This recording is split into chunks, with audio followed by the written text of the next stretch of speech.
Hello and welcome back to my channel. Thank you so much to everyone that have subscribed to the channel, likes the video, leave your comment down below, and I welcome you and thank you so much. I made this video from the previous video that we were having, contemplating on the comment section.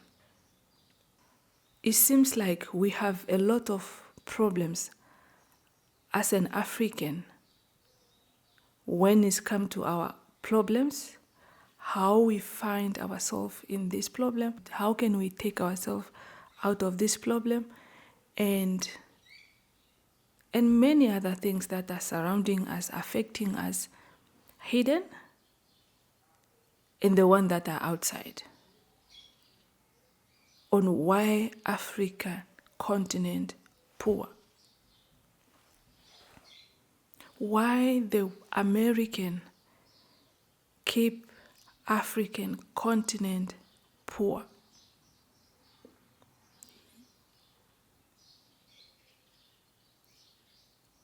Why are the American having so much interest in the African continent?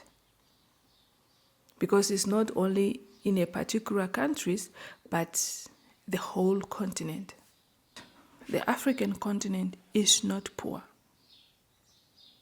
And the people that are living in the continent, they are not that lazy people. But because of the American Senate, who keep voting to keep Africa under their bondage, the way they keep Africa under the bondage is because they need Africa to survive. They need Africa to breathe. They need Africa for everything that they are doing in their countries. So this is how they rate the African countries.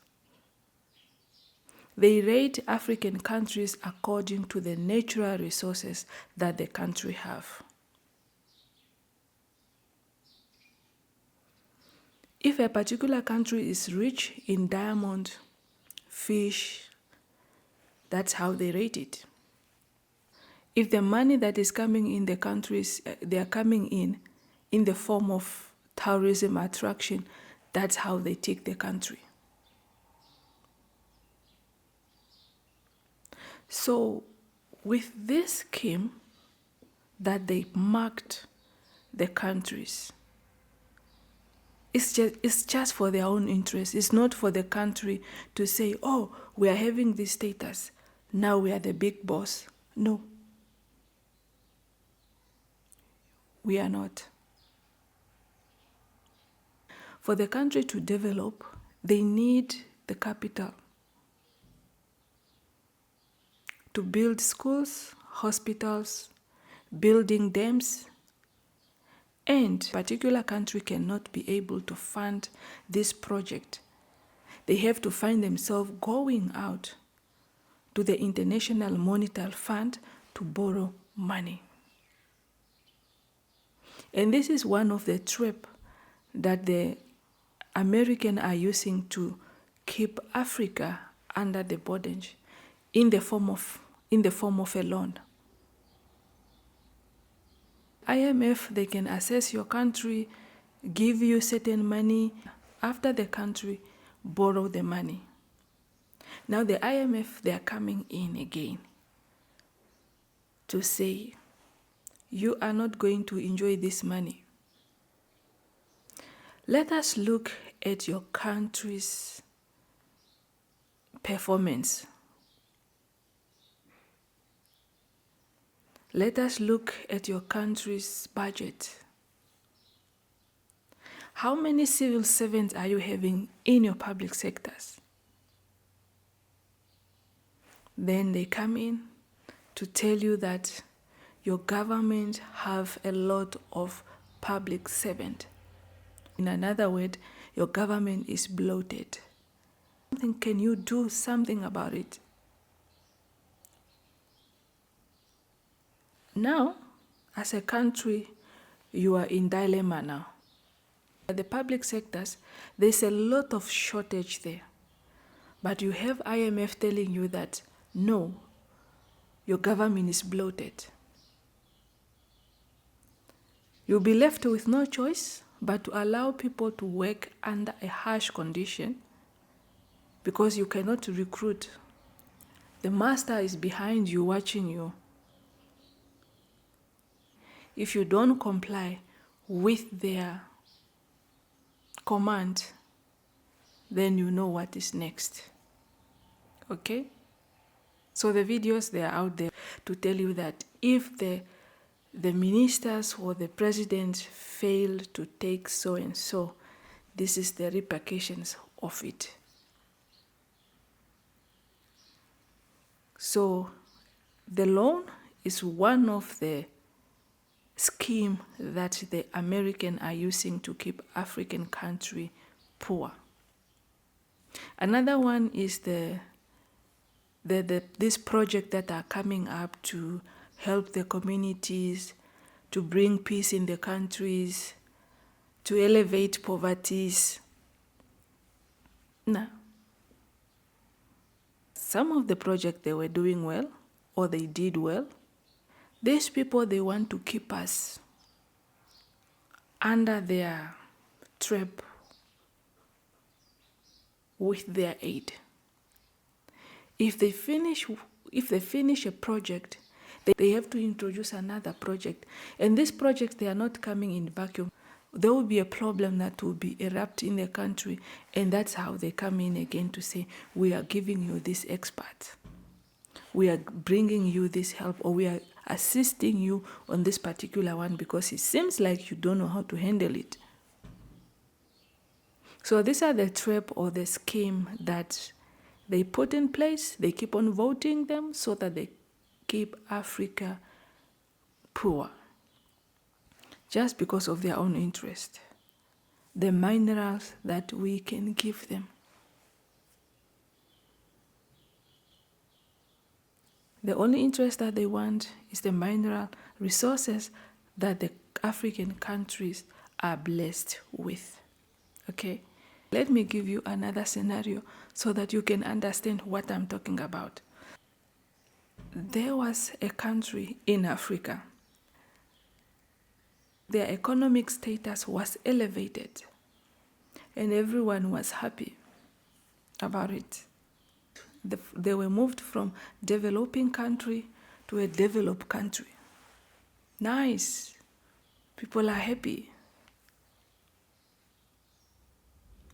But the moment that the country get that status, all the foreign companies, they started leaving the country. People started losing their job, their homes, their cars, they were repossessed back.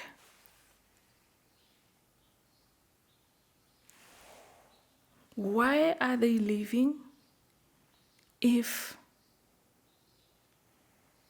the country is elevated and everything in the country seems to be moving smooth?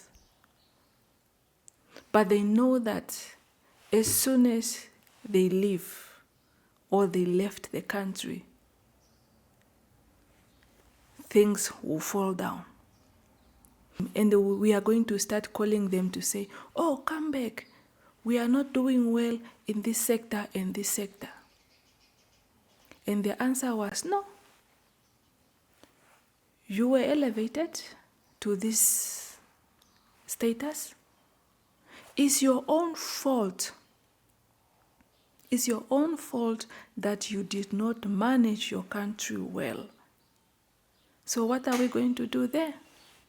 These are the things that the Americans keep African country under their bondage, because they know that you cannot get out on your own. You need them. You need those projects so that the country can be, seems like it's moving, but they are just here to trace and to monitor every movement that your country is doing in terms of progress, so that they can bring another downfall and you call them again. So these are the scenarios that we find ourselves in as an African people, as an African living in African continent, because this problem is not about one country, two country, or this problem is not about a singular country, but it has affected the entire continent, just because of the mineral resources that the African people have, and they need those mineral resources, and they refuse to industrialize the continent.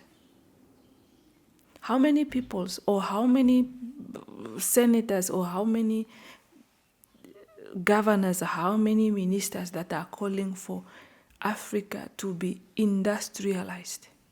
Because of the vote that the American people put on the table to say, we cannot industrialize the continent, where are we going to get our resources? We call ourselves rich, but we don't have the industry for this raw material, where there's no way we are going to elevate the living standard of our people out of this poverty. For example, you can look at a country that is producing fish. The companies, the foreign companies, they are coming in, pack their fish in their freezers, but they have to transport them to a certain country where there's a factories. And people are asking, why are you not setting up the factories on the ground? So these are some of the restrictions that are put in place so that they can keep the country underdeveloped. This is what I have for now. Thank you so much for watching. And if you watch up to this far, consider yourself subscribing to the channel, likes the video, and leave your comment down below so that we can continue with the conversation down there. This is Africa In Depth TV, and bye-bye. Bye.